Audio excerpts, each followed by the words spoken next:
पेश है आज का हमारा न्यूज बुलेटिन। आइए नजर डालते हैं आज के हेडलाइंस पर। नीट परीक्षा में टॉप करने वाली कुशीनगर की आकांक्षा सिंह को मुख्यमंत्री ने किया सम्मानित। सरकार उठाएगी छात्रा की पढ़ाई का पूरा खर्च। बिजनौर से बसपा सांसद मल्लूक नागर के दूध प्लांट और आवास पर इनकम टैक्स विभाग का छापा, कई दस्तावेज साथ ले गई टीम। राज्यसभा चुनाव से पहले बसपा को लगा तगड़ा झटका, 10 में से 5 विधायकों ने प्रस्तावक के रूप में नाम वापस लिया। गाजियाबाद के एसएसपी ने लोगों से की अपने घरों, प्रतिष्ठान व आसपास सीसीटीवी कैमरे लगाने की अपील ताकि अपराधियों की पहचान में मिले मदद। अचानक लोनी की ट्रोनिका सिटी पहुंचे बॉलीवुड स्टार आमिर खान, लोगों ने ली सेल्फी। फिल्म लाल सिंह चड्ढा की शूटिंग के सिलसिले में लोनी आए आमिर खान।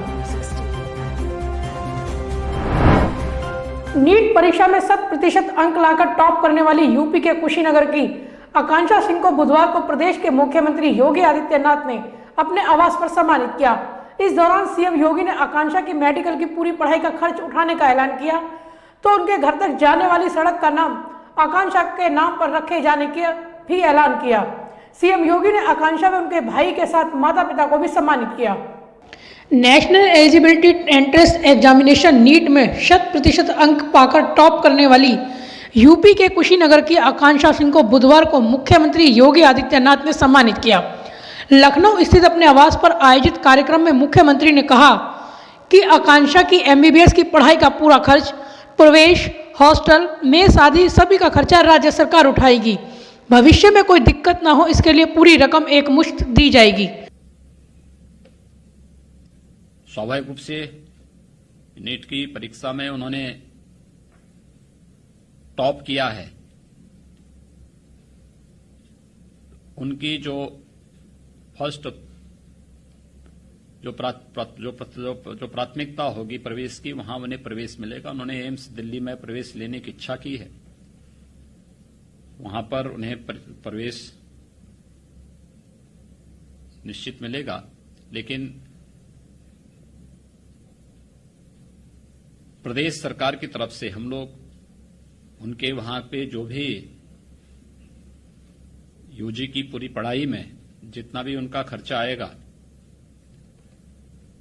प्रवेश से लेकर के लॉजिंग फूडिंग के लिए, मैं समझता हूं कि मैं मुख्य सचिव उत्तर प्रदेश से कहूंगा कि वह पूरा उन परिवार से उसका वो लेकर के और वन टाइम ही इसको पूरा उपलब्ध धनराशि उनको उपलब्ध करवा दें, जिससे बाद में अनावश्यक रूप से फिर परिवार को भटकना न पड़े, किसी प्रकार की कोई समस्या न होने पाए। मुख्यमंत्री योगी ने कहा कि प्रतियोगी परीक्षाओं की तैयारी कर रहे बच्चों, खासकर बालिकाओं के लिए आकांक्षा रोल मॉडल है।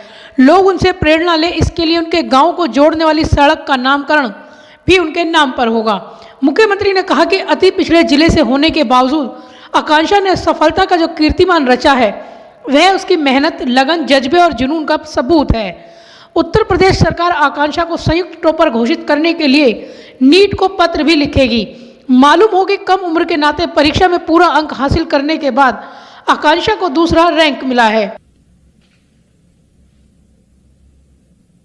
वास्तव में ये बालिकाओं के लिए रोल मॉडल हैं और उन परिवारों के लिए भी जो परिवार अपने बच्चों को पढ़ाती नहीं है या खासतौर पर बालिकाओं को स्कूल भेजने से कहीं न कहीं कोताही बरतते हैं या भेदभाव करते हैं बालक और बालिकाओं के बीच में। थोड़ा भी हम ध्यान दे दें और एक उचित माहौल दे दें तो बालिकाएं भी बालकों से कहीं कम नहीं हैं, ये वे करके दिखा सकती हैं और कुमारी आकांक्षा सिंह ने ये करके दिखाया है। इस दौरान मुख्यमंत्री ने आकांक्षा के पिता से कहा कि बिटिया का चयन पत्नी रुचि सिंह भी शिक्षक, आपकी तो लॉटरी ही लग गई। आकांक्षा के पिता से सीएम योगी ने कहा कि वह पूर्वांचल में बच्चों को सेना में जाने के लिए प्रेरित करें। इस मौके पर मुख्यमंत्री ने आकांक्षा और उनके छोटे भाई अमृतांश को टैबलेट व माता पिता को शॉल देकर सम्मानित किया। ब्यूरो रिपोर्ट, युग करवट न्यूज। बिजनौर से बसपा सांसद मल्लूक नागर के दूध प्लांट और उनके आवास पर इनकम टैक्स विभाग की कई टीमों ने छापा मारा। बुधवार सुबह ही इनकम टैक्स विभाग की टीमों ने मल्लूक नागर के बाबूगढ़ प्लांट के अलावा बिजनौर और नोएडा में उनके आवास पर छापेमारी की। नोएडा में ग्रेटर नोएडा के कई प्रोजेक्ट पर भी छापा मारा गया। हापुड़ जिले के थाना बाबूगढ़ क्षेत्र के Kuchesar road Choupla railway road स्थित दूध प्लांट पर इनकम टैक्स की टीम ने बुधवार को छापेमारी की है। छापेमारी से वहां अफरा तफरी मच गई। बिजनौर से बसपा सांसद मलूक नागर के इस प्लांट पर छापे से पहले इलाके को चारों तरफ से घेर लिया गया। थाना बाबूगढ़ के कुचेसर रोड स्थित प्लांट के अलावा बिजनौर एवं नोएडा और ग्रेटर नोएडा के कई स्थानों पर भी छापेमारी की गई है। पूर्व कैबिनेट मंत्री लखीराम नागर और वर्तमान सांसद मलूक नागर के प्लांट पर इनकम टैक्स की छापेमारी से हड़कंप मच गया। छापेमारी की कार्रवाई देर शाम तक जारी रही। लखीराम नागर के बिजनौर स्थित आवास पर भी इनकम टैक्स अधिकारियों ने छापेमारी की। इसके अलावा नोएडा के सेक्टर 56 स्थित आवास पर भी सुबह से ही इनकम टैक्स अधिकारी जुटे रहे। नोएडा में कुल 4 जगहों पर छापेमारी की गई। नोएडा में नागर परिवार के 4 प्रोजेक्ट चल रहे हैं, वहां भी छापेमारी की गई। ब्यूरो रिपोर्ट युग करवट न्यूज। राज्यसभा चुनाव से ऐन पहले बुधवार को बसपा को तगड़ा झटका लगा, जब 10 में से 5 विधायकों ने प्रस्तावक के रूप में नाम वापस ले लिया।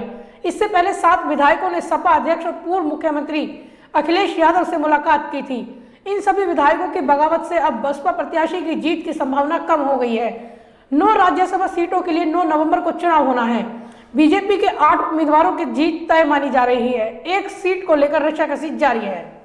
उत्तर प्रदेश में राज्यसभा चुनाव से पहले बसपा में बगावत हो गई है। बसपा प्रत्याशी के 10 प्रस्तावकों में से 5 ने अपना नाम वापस ले लिया है। 5 विधायकों ने पार्टी से बगावत कर दी है। इनके अलावा 2 और विधायकों को लेकर चर्चा है कि वे मायावती के खिलाफ जा सकते हैं। सभी 5 विधायकों ने सपा अध्यक्ष और पूर्व मुख्यमंत्री अखिलेश यादव से मुलाकात की। बसपा ने रामजी गौतम को अपना राज्यसभा प्रत्याशी बनाया है। वहीं सपा ने प्रकाश बजाज को निर्दलीय प्रत्याशी बनाया है। बसपा के 10 विधायक मंगलवार को रामजी गौतम के प्रस्तावक बने थे। बुधवार सुबह इन 10 में से 5 विधायक, इनमें असलम चौधरी, असलम रायनी, मुस्तफा सिद्दीकी, हाकम अली बिंद, हरिगोविंद जाटव समाजवादी पार्टी के अध्यक्ष अखिलेश यादव से मिलने पहुंचे। बाकी 2 विधायकों ने बाद में अलग से अखिलेश से मुलाकात की। बताया जा रहा है कि विधायकों और अखिलेश यादव के बीच काफी देर तक बंद कमरे में बातचीत चली। इस बातचीत के बाद बाहर आए विधायक सीधे विधानसभा पहुंचे और वहां प्रस्तावक से अपना नाम वापस ले लिया। वर्तमान विधानसभा सदस्यों की संख्या के हिसाब से देखें तो बीजेपी के पास 304 विधायक है। राज्यसभा की एक सीट के लिए 37 विधायकों के वोटों की जरूरत होती है।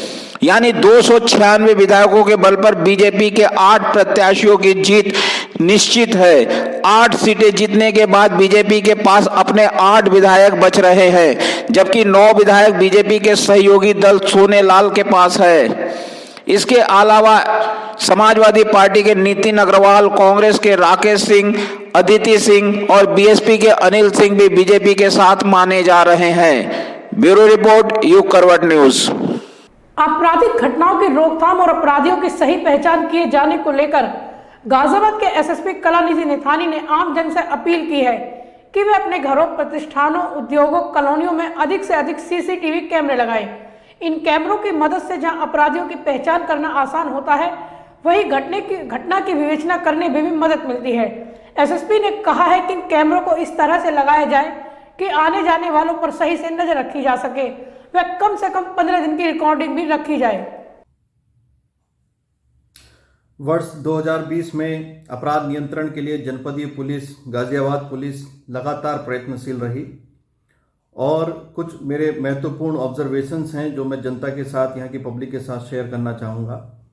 बहुत से केसेस ऐसे रहे जो हम लोगों ने सीसीटीवी की मदद से वर्कआउट किए हैं और मैं सबको बताना चाहूँगा कि सीसीटीवी का एक महत्वपूर्ण रोल होता है किसी भी घटना के वर्कआउट करने में। और साथ ही जब अपराधियों को पता होता है कि किसी क्षेत्र में कैमरे लगे हैं तो उनका मनोबल पहले ही टूट जाता है।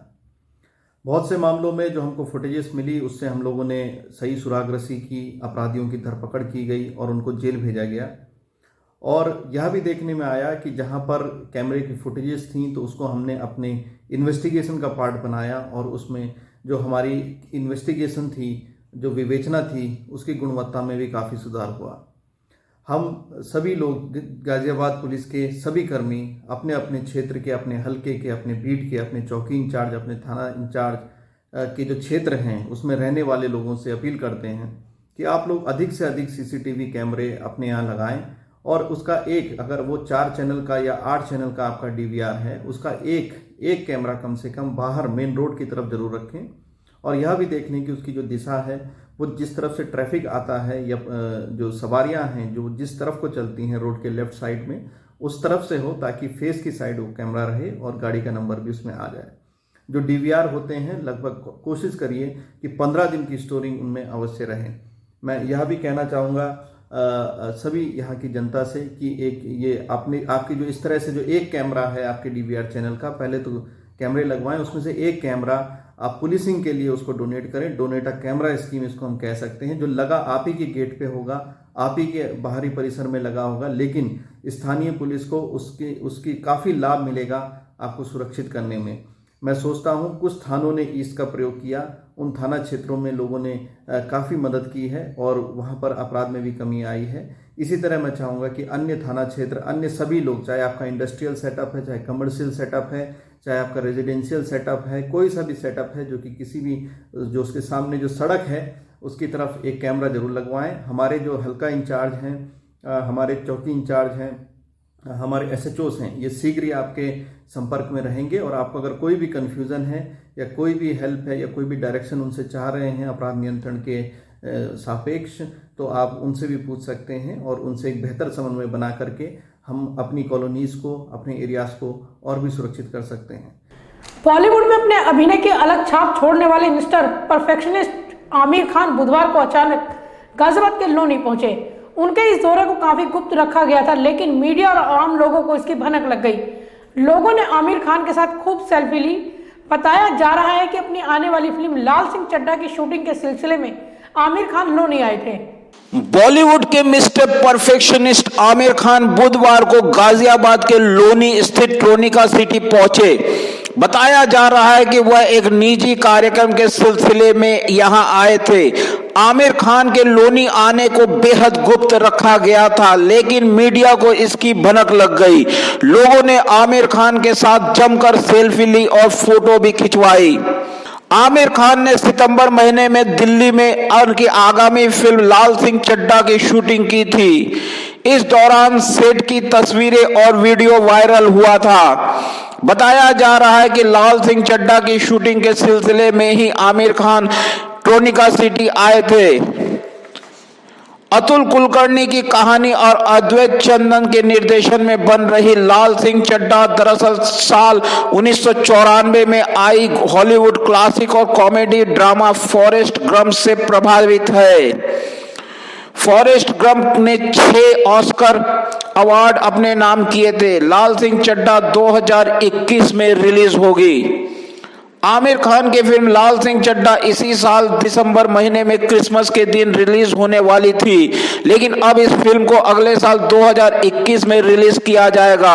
इस फिल्म में आमिर के ऑपोजिट करीना कपूर खान सितंबर महीने में दिल्ली आई थी। हालांकि करीना कपूर खान लोनी नहीं आई है। ब्यूरो रिपोर्ट, युग करवट न्यूज। बुधवार को उपभोक्ता मामले एवं खाद्य और सार्वजनिक वितरण मंत्रालय के सदस्य विनोद पाल ने गोविंदपुरम अनाज मंडी का निरीक्षण किया। इस दौरान उन्होंने गेहूं, चावल, चने की गुणवत्ता की जांच की और किसानों से धान की खरीद की जानकारी हासिल की। इस दौरान दुकानदारों द्वारा तौल के लिए सही पाटों का इस्तेमाल न किए जाने पर उन्होंने नाराजगी जताई और कार्रवाई के आदेश दिए। निरीक्षण के दौरान किसानों से भी जानकारी ली कि उन्हें उनकी फसल का सही मूल्य मिल रहा है या नहीं है। उपभोक्ता मामले एवं खाद्य और सार्वजनिक वितरण मंत्रालय के सदस्य विनोद पाल ने बुधवार को गोविंदपुरम अनाज मंडी का निरीक्षण किया। इस दौरान उन्होंने अनाज मंडी के पदाधिकारियों व किसानों से वार्ता की और जानकारी ली कि उनके धान की खरीद कैसे हो रही है। इस दौरान फसल तौल के लिए इस्तेमाल होने वाले बाट सही प्रकार से उपलब्ध न होने पर उन्होंने नाराजगी जताई व ऐसे दुकानदारों के खिलाफ कार्रवाई के निर्देश दिए। तो जो कांटे वगैरह चेक कर रहे हैं अभी तक तो ठीक है, बाकी उनकी कैलिब्रेशन रिपोर्ट मांगे हैं, अभी आ रही है, उनको चेक करके और बताएंगे। और गोडाउन वगैरह जो गिनती वगैरह वो सब चेक करेंगे, क्वालिटी और क्वांटिटी दोनों चेक करेंगे और जो कमियां होंगी वो सब पूरी होंगी। जी जैसे सर हमने देखा था एक बाट था जिसमें कुछ कमी थी, तो क्या उसको लेके किसी तरह की कोई कार्रवाई करेंगे आप? उसको पूरी तरह से चेक किया जाएगा, अगर उसमें कमी हो पाई जाएगी तो उसको भी कार्रवाई की जाएगी। निरीक्षण के दौरान सदस्य विनोद पाल ने गोदाम में रखे गेहूं, चावल और चने की गुणवत्ता की भी जांच की। दुकानदारों द्वारा तौल के लिए बाट उपलब्ध न कराने पर उन्होंने तत्काल अधिकारियों को सरकारी बाट से जांच कराने के निर्देश दिए। इस दौरान विनोद पाल ने कहा कि मंडियों में इसकी जांच की जा रही है कि किसानों से फसल खरीद को लेकर कोई अनियमितता तो नहीं बरती जा रही। अभी तो कुछ ठीक है और कुछ अभी चेक किया जाएगा इसमें आता क्या क्या है। नहीं, कहीं क्या कोई कमी मिली अभी तक? नहीं, अभी तक कोई कमी नहीं मिली। निरीक्षण में कुछ खामियां पाई गई हैं जिन्हें दूर कराने के निर्देश दिए गए हैं। विनोद पाल ने कहा है कि सरकार की मंशा है कि किसानों को उनकी उपज का सही मूल्य मिले और उसकी उपज की सही तौल हो, दुकानदार घटतौली न कर सके, इसके लिए बाटों की भी जांच की जा रही है। ब्यूरो रिपोर्ट, युग करवट न्यूज। अपनी मांगों को लेकर गाजियाबाद नगर निगम के कर्मचारियों ने बुधवार को निगम के बाहर धरना दिया। कर्मचारियों का कहना है कि छठे वेतन आयोग की सिफारिशों को लागू करने में नगर निगम दिलचस्पी नहीं दिखा रहा है। उन्होंने चेतावनी दी है कि दिसंबर से काम रोको अभियान चलाया जाएगा। Indian public service employees federation और स्थानीय नगर निगम कर्मचारी संघ के आह्वान पर बुधवार को नगर निगम के कर्मचारियों ने धरना दिया। नगर निगम कर्मचारी संघ के अध्यक्ष नैन सिंह की अगुवाई में यह धरना आयोजित किया गया। धरने में बड़ी संख्या में कर्मचारियों ने भाग लिया। धरना करीब दोपहर बाद 12 बजे से 2 बजे तक चला। नैन सिंह ने बताया कि कर्मचारी छठे वेतन आयोग की सिफारिशों को लागू करने की मांग कर रहे हैं। 17 नवंबर 2020 और 2 दिसंबर 2020 को एक दिन का सांकेतिक धरना अपनी मांगों को लेकर चल रहा है।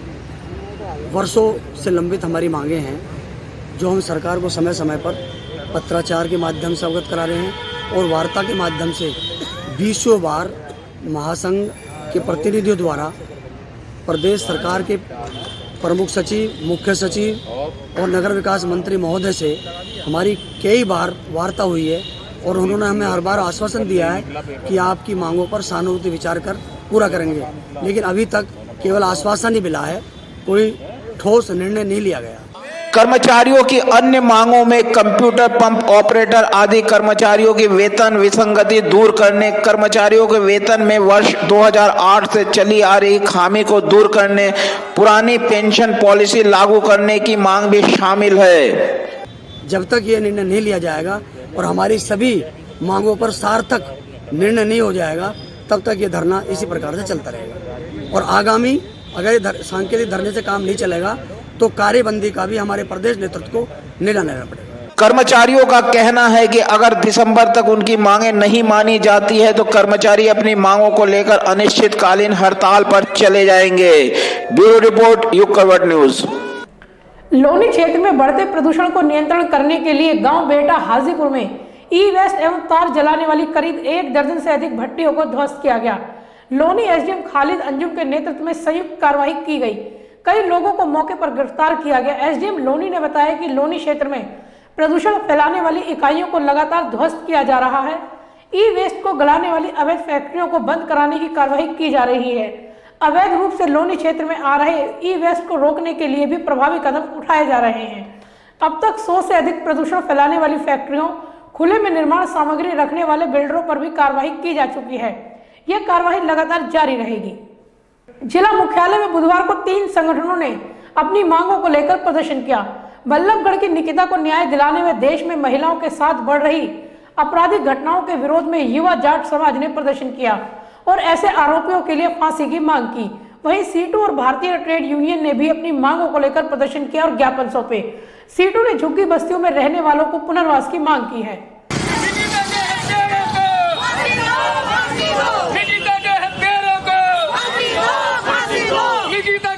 जिला मुख्यालय में बुधवार को 3 संगठनों ने अपनी मांगों को लेकर प्रदर्शन किया। निकिता को न्याय दिलाने में देश में महिलाओं के साथ बढ़ रही आपराधिक घटनाओं के विरोध में युवा जाट समाज ने प्रदर्शन किया। प्रदर्शनकारियों ने ज्ञापन भी राष्ट्रपति के नाम सौंपा। प्रदर्शनकारियों ने मांग की है कि महिलाओं के साथ आपराधिक घटनाओं को अंजाम देने वालों को फांसी दी जाए और उनकी सुरक्षा के इंतजाम किए जाए। हाथरस की घटना की आग अभी ठंडी भी नहीं हुई कि बल्लभगढ़ में सरेआम निकिता तोमर की गोली मारकर हत्या कर दी गई। ऐसी घटनाओं से देश में महिलाएं खुद को असुरक्षित महसूस कर रही हैं। निकिता के हत्यारों को फांसी की सजा देने के साथ ही जाट समाज ने महिला सुरक्षा आयोग के गठन की भी मांग की है। बल्लभगढ़ में जो हमारी बहन निकिता तोमर के साथ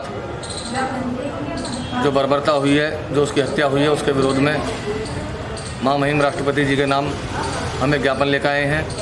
हम ये मांग करते हैं कि हरियाणा सरकार तुरंत बर्खास्त हो। वह सरकार जो महिलाओं को, बहन बेटियों को सुरक्षा नहीं दे सकती, उसे बने रहने का कोई हक नहीं है। और जो दोषी हैं उन्हें सख्त से सख्त सज़ा दी जाए। कोई ऐसा कानून लाया जाए। अब ये तारीखों वाला झंझट नहीं चलेगा।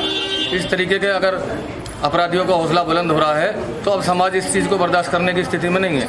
कल को आंदोलन होंगे, उग्र आंदोलन होंगे और कस्टडी में अपराधी मारे जाएंगे। उससे अच्छा है कि सरकार कोई कानून बनाए और हमारी बहन बेटियों को सुरक्षा प्रदान करे। वहीं भारतीय मजदूर संघ गाजियाबाद ने मजदूर विरोधी प्रावधानों को वापस लिए जाने की मांग को लेकर प्रदर्शन करते हुए एक ज्ञापन प्रधानमंत्री के नाम सौंपा। प्रदर्शनकारियों ने कहा कि हाल ही में केंद्र सरकार द्वारा 39 श्रम कानूनों के स्थान पर 4 श्रम संहिता बनाकर बिल पारित कराया गया है। यह कानून नियोक्ता और नौकरशाहों के पक्ष में है। कार्यकर्ताओं ने कहा कि नए कानून में यूनियन पंजीकरण के लिए 10% अथवा 100 कर्मचारियों का प्रावधान रखा गया है। निश्चित अवधि का रोजगार कानून को बढ़ावा देने से नौकरी की सुरक्षा समाप्त हो जाएगी। ये आज का धरना प्रदर्शन पूरे भारत में आज 28 अक्टूबर को पूरे भारतवर्ष में पीएम के माध्यम से प्रधानमंत्री को ज्ञापन प्रेषित है। ये ज्ञापन दिया जाएगा। अभी जो इन्होंने जो पुराने 39 कोर जो हमारे श्रम कानून थे, इनको सबको सस्पेंड कर दिया और उत्तर प्रदेश सरकार ने जो 1000 दिन के लिए जो अपने कानून जो सस्पेंड किए उत्तर प्रदेश में, इनको इन्होंने लागू कर दिया है, जो ये गलत है बहुत। इस वजह से तो सारे उद्योगपति तनाशाही पा जाएंगे और इनका गुंडा राज हो जाएगा। कभी भी किसी को हटाया जा सकता है। मजदूर बहुत परेशान हो जाएंगे और मजदूरों का बहुत शोषण होगा। इससे इसी शोषण को रोकने के लिए भारतीय मजदूर संघ ने भारत सरकार से मांग की है कि जितने ये मजदूरों के खिलाफ जितने प्रावधान हैं, इनको वापस कर इनको मजदूरों के हित में लाया जाए। भारतीय ट्रेड यूनियन केंद्र सीटू ने भी हाल ही में गांव सिहानी के कमला नगर में लगी झुग्गियों में आग के पीड़ितों को सहायता राशि दिए जाने की मांग की है। सीटू ने पीड़ितों को राशन, पुनर्वास के लिए रेहड़ी पटरी व नई झुग्गी बनाने के लिए 7,500 रुपए दिए जाने की मांग की है। एक तो लोगों के पास खाने के लिए राशन नहीं है। 10 किलो प्रति व्यक्ति हर किसी को राशन दिया जाए फ्री में। दूसरा हमारी मांग है, कोरोना की वजह से लोग बेरोजगार हो गए। तमाम लोगों के पास कोई चीज़ खरीदने के लिए पैसे नहीं हैं। हमारा कहना है कम से कम 7500 रुपये हर परिवार को, जो गरीब परिवार हैं, आयकर से बाहर हैं, उनको सरकार 7500 रुपये महीना उनको 6 महीने तक दे, जिससे वो अपनी कुछ खरीदारी करके गुजर बसर कर सकें। और जब मार्केट में खरीदारी करेंगे तो मार्केट में उत्पादन की बढ़ाने के लिए दबाव होगा और कारखानों में काम शुरू होंगे तो लोगों को रोजगार भी मिलेगा, बेरोजगारी भी दूर होगी। इसलिए सरकार की जिम्मेदारी बनती है कम से कम 7500 रुपये हर आयकर से बाहर वाले को, परिवार को जो है 7500 रुपया नकद दें। सभी संगठनों ने अपनी अपनी मांगों को लेकर प्रशासनिक अधिकारियों को ज्ञापन सौंपा है और समस्याओं के निस्तारण की मांग की है। ब्यूरो रिपोर्ट, युग करवट न्यूज। गौतम बुद्ध नगर की थाना दादरी पुलिस ने मंगलवार की देर रात को एक व्यक्ति से मोटरसाइकिल लूटकर भाग रहे 2 बदमाशों को मुठभेड़ के दौरान गिरफ्तार किया है। पुलिस द्वारा चलाई गई गोली बदमाशों के पैर में लगी है। पुलिस उपायुक्त जोन तृतीय राजेश कुमार सिंह का कहना है कि ईस्टर्न पेरिफेरल हाईवे पर प्रमोद भाटी नामक एक व्यक्ति से 2 बदमाशों ने हथियार के बल पर उनकी मोटरसाइकिल लूट ली थी। घटना की सूचना पाकर पुलिस ने बदमाशों की घेराबंदी की। पुलिस ने ईस्टर्न पेरिफेरल एक्सप्रेसवे पर बदमाशों को घेर लिया। रोड पे बील अकबरपुर से एक प्रमोद भाटी नामक व्यक्ति से जो परी चौक जा रहे थे सिकंदराबाद से, उनकी स्प्लेंडर मोटरसाइकिल को बुलेट सवार बदमाशों ने लूट लिया है। पेरीफेरल रोड पर हमारी टीम पहले से मौजूद थी। इंस्पेक्टर दादरी भी पहले से मौजूद थे। जैसे सूचना मिली सभी लोगों ने घेराबंदी किया। ये जा करके और फिर सिरसा के पास से यूं टर्न होकर के फिर वापस आ रहे थे। ट्रकों का जाम लगा दिया गया सड़कों पर। फिर बदमाशों को जब रोका गया, इन्होंने फायर किया। पुलिस पार्टी ने बचाव में फायर किया, जिसमें दोनों बदमाशों को गोली लगी है। दोनों को उपचार के लिए जनपद हॉस्पिटल भेजा गया है। पुलिस की गोली से नाजिम पुत्र मेहरबान निवासी बुलंदशहर और साकिर पुत्र मेहरबान निवासी बुलंदशहर घायल हो गए। इनके पास से प्रदीप भाटी से लूटी गई मोटरसाइकिल, घटना में शामिल एक अन्य मोटरसाइकिल, 2 देसी तमंचे आदि बरामद हुए हैं। उनसे लूटी गई बाइक बरामद हुई है। बुलेट मोटरसाइकिल जो इनके पास थी वो भी बरामद हुई है। 2 तमंचे कारतूस बरामद हुए थे। इसमें जो शाकिर नाम का अपराधी है वो बहुत ही शातिर अपराधी है। कई लूट है, इसमें कई लूट से जेल जा चुका है, अभी हाल में ही छूटा है, और भी इसके बारे में पता किया जा रहा है। और ऐसा महसूस हो रहा है कि जब ये सिकंदराबाद से आ रहे थे तभी से इनके पीछे लगे हुए थे। जैसे पेरिफेरल पे ये चढ़े हैं वैसे इन्होंने लूट की घटना की है। इनसे और भी विस्तृत पूछताछ की जाएगी। पकड़े गए बदमाश कुख्यात लुटेरे हैं। पूछताछ के दौरान दोनों ने एक्सप्रेस वे पर लूटपाट की दर्जन भर घटनाओं में शामिल होने की बात स्वीकार की है। ब्यूरो रिपोर्ट, युग करवट न्यूज। तो आज के लिए फिलहाल बस इतना ही। गाजियाबाद और आसपास की खबरों के लिए देखते रहिए युग करवट न्यूज और विस्तार से खबरों को जानने के लिए पढ़िए युग करवट न्यूज़पेपर। सब्सक्राइब कीजिए युग करवट। नमस्कार।